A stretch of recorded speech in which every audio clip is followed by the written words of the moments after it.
Good afternoon বন্ধুরা। তো এখন বাজে বেলা 1টা। তো 1টা থেকে আজকে আমি আমার ব্লগটা স্টার্ট করতেছি। আশা করি তোমরা সবাই ভালো আছো, সুস্থ আছো। আমিও ভালো আছি, সুস্থ আছি। আর সকালে কোনো ব্লগ দেই নেই, আর ব্লগ দেওয়ার মতন এরকম কিছু নেইও যে সকালবেলা এই রোজের কাম যেগুলো নাকি আমি পূজা দিই, ঘর মুছি, কাপড় ধোয়া, এগুলো রোজের কাম আর দেখাইনি। ইয়াত্রাতে আমি তো গিয়েছিলাম, তোমাদেরকে সব দেখিয়েছিলাম। তো এখন যাচ্ছি জগন্নাথ, মানে আমাদের এখানে জগন্নাথের মন্দির নেই, আর সেটাই চলো। আর বেশি বকবক করবো না, অনেক বকবক করে নিচ্ছি। তো চলো যাই মন্দিরে। আমি এই লাল শাড়িটা পরে নিয়েছি, মন্দিরে গেলে একটু লাল শাড়ি পরলে ভালো লাগে, তাই না বন্ধুরা? তার জন্য আর ছেলের জন্য রান্না করে নিয়েছি একদম সিম্পল ডাল আলু ভাজা, ও খেয়ে নেবে। আর রাতে এসে যা রান্না রানবো। তো চলো যাই ওখানে গিয়ে তারপরে তোমাদের কাছে সব কিছু শেয়ার করব।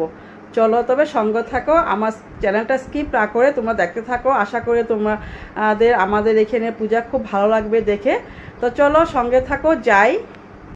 তো বন্ধুরা, এই যে ফুলদিদের বাড়িতে আসলাম। তো ভাবলাম ফুলদিকেও নিয়ে একসাথে। তো ফুলদিদের বাড়িতে আগে আসলাম, ফুলদিদের বাড়ির থেকে সামনেই। তো ফুলদিদের বাড়ির থেকে সামনেই মন্দিরটা, এই যে এখানে সামনেই। তো যার জন্য ফুলদিদের বাড়িতে এসে ফুলদিকে নিয়ে তারপরে যাচ্ছি মন্দিরে। তো চলো মন্দিরে যাই। আর ফুলদি তো সকাল থেকে মন্দিরে, কারণ এত সামনে না ওদের বাড়ির থেকে, তো একদম সামনে মন্দির, কেটে আসছে। তার জন্য সবজি টবজি কেটে, মানে ফুলদি এই কদিন মানে সকাল থেকে মন্দিরেই থাকে, মন্দিরে সেবা টেবা নেয়, ভোগের প্রসাদ টসাদ নেয়। তো ভালো, সামনে থাকাতে মন্দির অনেকে ভালো লাগে। কিন্তু আমাদের ঘর থেকে তো মোটামুটি দূর, হেঁটে আসলে 10 মিনিট, টমটমে আসলে 2-3 মিনিটের মধ্যে চলে আসতে পারি। তো চলো যাই। টমটমে চেষ্টা করি, কি টমটম মন্দিরে। হ্যাঁ থাকো, এখানে ভাড়া করবে। হ্যাঁ বসো, যোগ্য শেষ। তো বন্ধুরা, এই যে দেখো এখানে রাম ঠাকুরের মন্দির। এখন তো লাগানো গেট, তার জন্য আমি ঢুকতে দেখাতে পারবো না।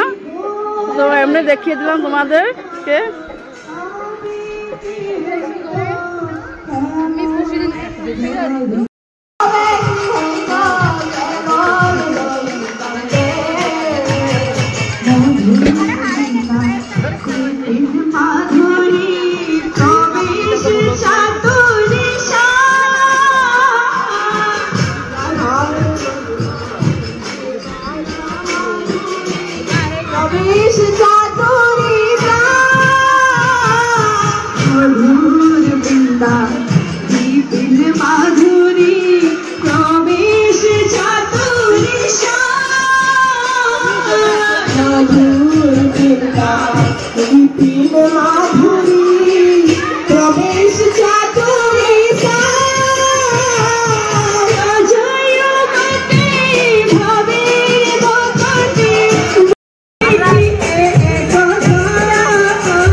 দেখো বন্ধুরা কত বড় লাইন, সব লোকেরা এখানে লাইন ধরা হচ্ছে। তোমাদেরকে আমি এটাই দেখাতে পারছি, কিন্তু আরও পিছনে তুমি ক্যামেরাটা নিয়ে যেতে পারতেছি না, কারণ যদি এখান থেকে লাইনটা ভেঙে দেয় তো আমি আর লাইন পাবো না। তার জন্য আমি কি করছি, এখান থেকে তোমাদেরকে যতটুকু পারি দেখাচ্ছি। অনেক অনেক বড় লাইন, আমরা কমেও এখানে 200 জন মানুষের পিছনে ছিলাম। তারপরে যে পেয়ে গিয়েছি ঠাকুরের প্রসাদ ভোগ নেওয়ার জন্য, এই যে সব নিয়ে নিলাম, ডাল, পনির আলু তরকারি, তারপরে বড়া ছিল, প্রসাদ ছিল। ঠাকুরের ভোগের প্রসাদটা খেয়ে মানে মন প্রাণ একদম মানে এত শান্তি হয়ে গিয়েছে। এরকম ভাগ্য হবে কি না, রোজ খেতে পারবো কি না, ঠাকুরের প্রসাদ খেতে কিন্তু সত্যি বন্ধুরা অনেক ভাগ্য লাগে। তাই মন প্রাণ একদম মানে ভরিয়ে খেয়ে নিয়েছি। আর এদিকে দেখো ফুল দিয়ে বসে একদম খেতে শুরু করেছে। আমাকে বলছে তুমি খাও খাও, নাহলে দেরি হয়ে যাবে। খেয়ে দিয়ে আবারও মন্দিরে চলে আসলাম। এসে যে আমাদের পাশের বাড়ির 2 ননদ, তারপর কাকিমুনি, ওদের সাথে একটু গল্প করলাম বসে বসে। তো সে বন্ধুরা গিয়ে আজকে অনেক আনন্দ হয়েছে, অনেক ভালো লেগেছে।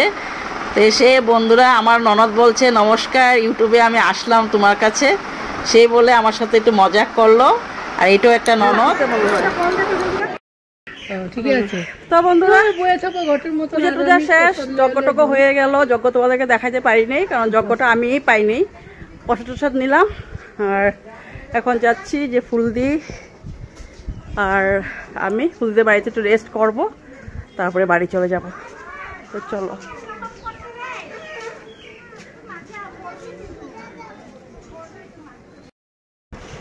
তো বন্ধুরা এই চলে আসলাম বাড়িতে। আর আজকে পূজাতে গিয়ে ভীষণ ভালো লেগেছে, কারণ ওখানে বিশেষ করে ওখানে যজ্ঞটা তোমাদেরকে দেখাতে পারি না, বললামই যজ্ঞর একদম শেষ সময় আমি গিয়েছি। আর এত ভিড়াভিড়ি, তার মধ্যে আমি মানে তোমাদেরকে দেখাবো যে মোবাইলটা যে ভাড় করবো এই চান্সটাও পাইনি, তাই তোমাদেরকে আমি যজ্ঞটা দেখাতে পারলাম না। আর খুব ভালো লেগেছে পূজাতে, অনেকক্ষণ বসলাম, তোমরা দেখলাই। জাস্ট এখন আসলাম বাড়িতে, আর পূজার মানে ভোগের প্রসাদ নিয়ে মানে খেয়ে এতই ভালো লেগেছে, মন একদম পুরো সন্তুষ্ট হয়ে গিয়েছে ভোগের প্রসাদটা খেয়ে। তাই ভাবছি কালকে আবারও যাব, যদি যাই তোমাদের কাছে শেয়ার করব।